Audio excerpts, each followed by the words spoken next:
this website is one that's been shared with staff in the Durham Board, the School Mental Health Ontario website. It provides resources for educators, for parents and families, and for students. It's all evidence-based information related to your role in the system, and there's lots of information here about how you can access that. We are going to go right to the For Educators section, and in this section, there are things here about COVID-19, and it talks a little bit more about specific things related to that, but all of the resources here are applicable in any situation, not just in a pandemic.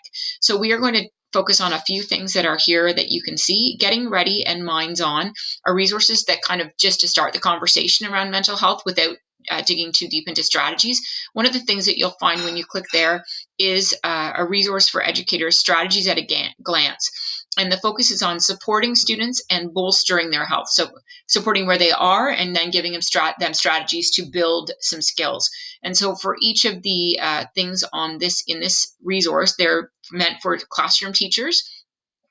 Gives a little bit of preamble, and then it starts talking about different problems you might see in the classroom. There's activities or strategies related to anxiety, to mood, and to I forget what the third one is, attention.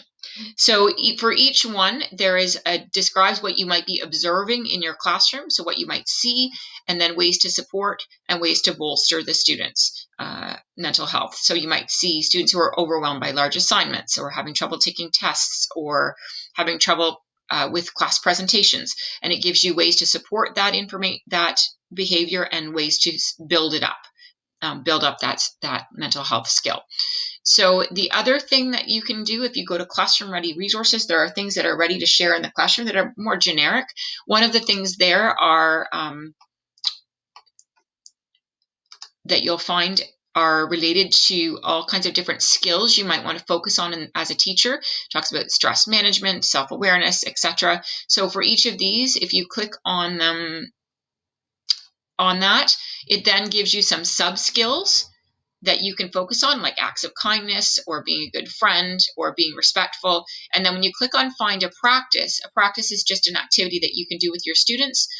And there are different activities, gives you a purpose of what it is, and then it tells you the target audience. And lots of them are for many, and some are very specific.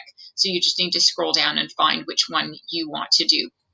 Another thing that you'll find back on this main page are classroom conversation starters. So if you go to Classroom Ready Resources, this is one of the things that you can open. And here are very simple kind of flashcards that you can on these different topics that you can post on the screen and then start conversation with students. Some of them are pretty straightforward, and some are a little more specific to things like sleep or stress. So for each card, you'll see that there's a question that you post or pose to your students, and then on the back of each card or on the second slide, it gives you strategies or suggestions that you could give to students. So this one is about who you could talk to if you need help at school. Who could you talk to if you're having a hard time at home?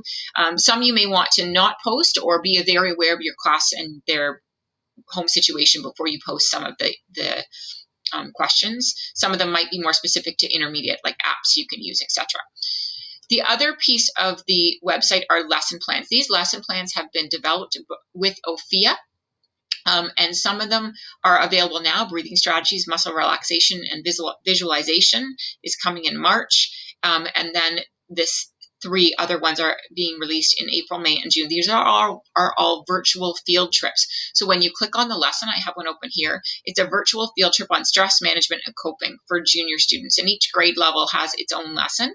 So it gives you an introduction. It tells you a lesson plan that you can follow. It tells you what strands of the health curriculum you're meeting. It talks about what skills students will learn, gives you the educator and class learning goals, success criteria, and then it gives you the Minds On activity. There's a video you can watch ahead of time, and then there is the lesson that you will do with your students that they all include a virtual field trip. So you can go to Vimeo or YouTube and watch about a 10-minute video on the topic. And then there's an afterwards consolidation activity. Sometimes there's a read aloud or another activity that you can do with the lesson. And these are all found on the lesson, under lesson plans on the educator site.